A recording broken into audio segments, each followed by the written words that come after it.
সাংবাদিক দম্পতি সাগর রুনি হত্যা সহ সব সাংবাদিক হত্যার বিচার চেয়ে জাতীয় প্রেসক্লাবের সামনে সমাবেশ করছে বিএফইউজে। সেখান থেকে যোগ দিচ্ছেন সহকর্মী হাবিবুল ইসলাম হাবিব।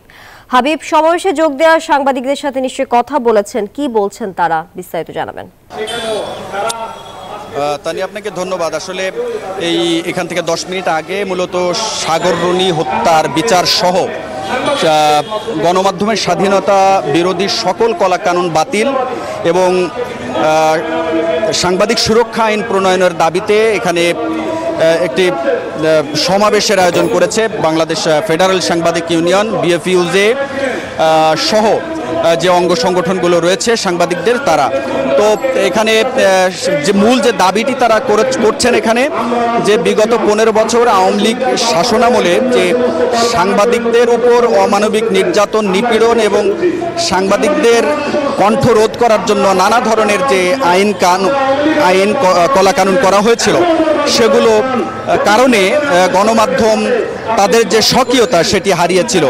তো আবারও সেই স্বকীয়তা পুনরুদ্ধারের জন্য যেন এই যে বিতর্কিত আইনগুলো, কলাকানুনগুলো বাতিল করা হয়, সেই বাতিলের দাবিতে মূলত তারা দাবি জানাচ্ছেন এই সমাবেশ থেকে।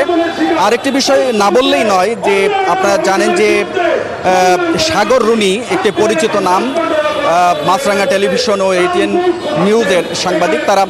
তাদেরকে হত্যা করা হয় একই দিনে একই ঘরে, তারা স্বামী স্ত্রী দুজনকে একসাথে হত্যা করে। সেই হত্যা মামলাটি এখনো পর্যন্ত তদন্ত রিপোর্ট দাখিল করতে পারেনি। 100 বারেরও বেশি এই তদন্ত রিপোর্ট পিছিয়েছে। তো সেটি কেন পিছিয়েছে সেটির কোনো তথ্য আজও পর্যন্ত দিতে পারে নাই আদালতে। র্যাব যদিও বিষয়টি তদন্তের দায়িত্বে ছিল, তো র্যাবের পক্ষ থেকে বরাবরই সময় চাওয়া হয় আদালতে। তো সেই সময় বরাবরই চাওয়া হয়, কিন্তু এর বিচারের কোনো অগ্রগতি না হওয়ার কারণে সাংবাদিকরা, আপনারা জানেন যে বরাবরের মতোই আজও এখানে সমাবেশ করছে।